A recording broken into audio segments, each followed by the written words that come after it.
So I think there's a lot of issues that really face a lot of ex-witnesses, a lot of ex-Mormons, a lot of ex-victims or current victims, continuing the continued experience of victims from cults. But there's a lot of things that face us and people like us. There's the whole process of not understanding you're in a cult, not understanding that you're being abused, then the realization that actually you're in a cult, you've been lied to, you've been abused, you've been manipulated, then you leave the cult, or you make moves to leave the cult, and then you will be controlled and you will be manipulated further, and then you have to escape that extra level of control and manipulation. Very similar to a narcissistic relationship. And so leaving a cult or a high control group is very similar to leaving a narcissistic relationship. And most narcissistic relationships will involve someone trying to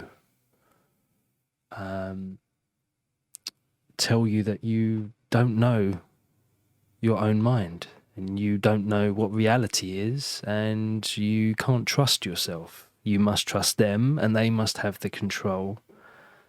And unless you've relinquished control and you are emotionally defined by them and they are in control of your behavior, your thoughts, your emotions, without that control, things will escalate.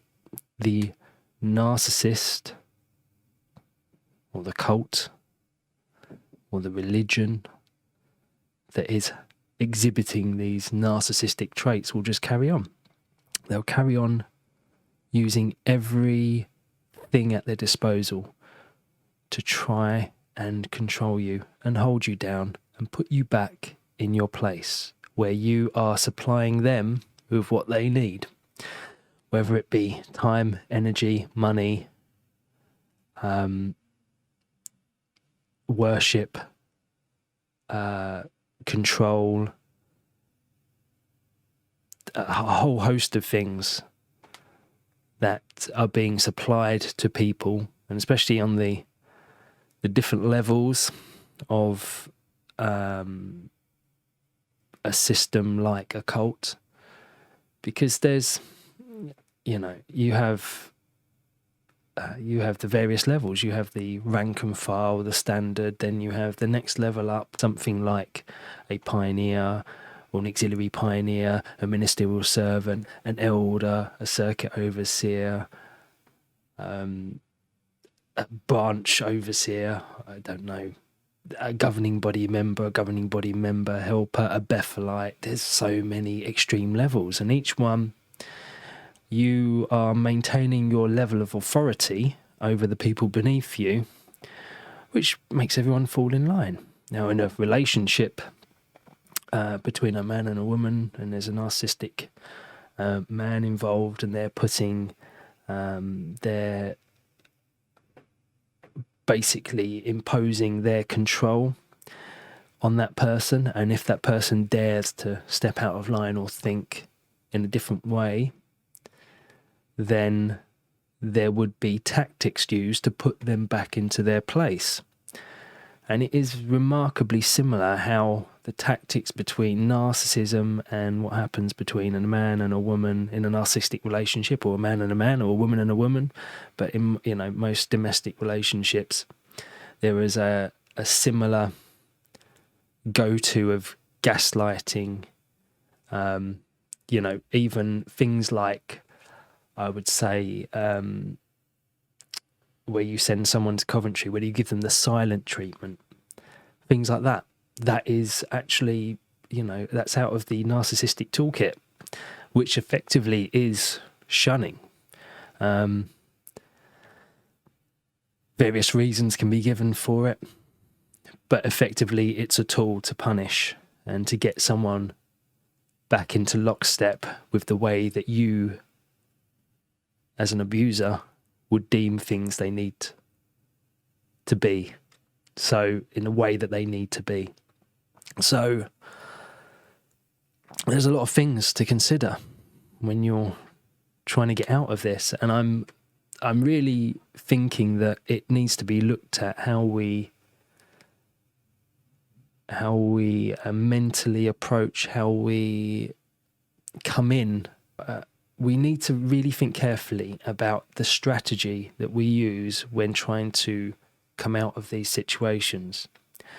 As with a narcissistic relationship, you need to have a plan in place, because a narcissistic relationship, you can't just leave because that person won't let you leave.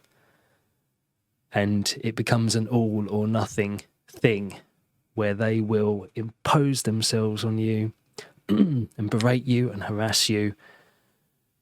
And either you stand up for yourself and things explode and get much, much, much worse and much, much more possibly violent, possibly over the top. That's within a narcissistic relationship.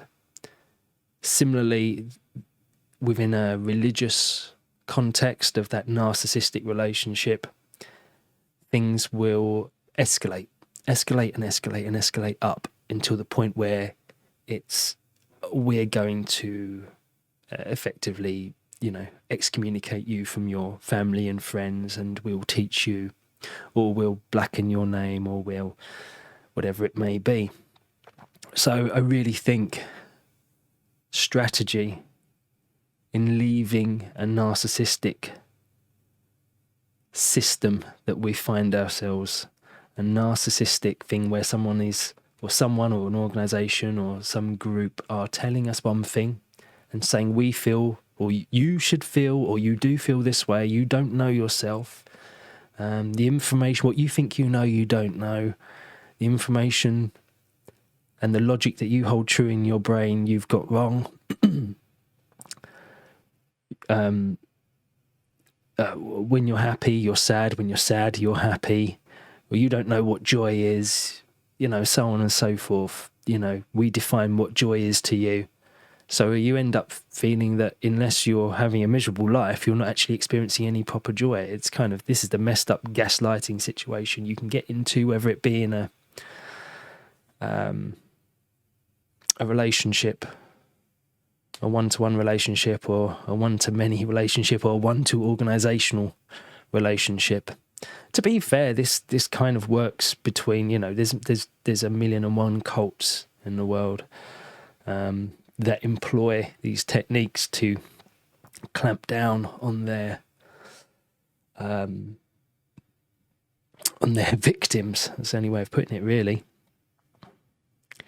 Anyway, I just wanted to put that out there and make the comparison, and really emphasize that it's something that needs to be taken seriously, and a strategy needs to be in place to deal with it. This is not a conversation you can have. This is a long-term, possibly years or months strategizing to resolve the situation. And there is no right or wrong way to go about that. But I know lots of people are finding themselves in these kind of situations. So my heart goes out to you guys.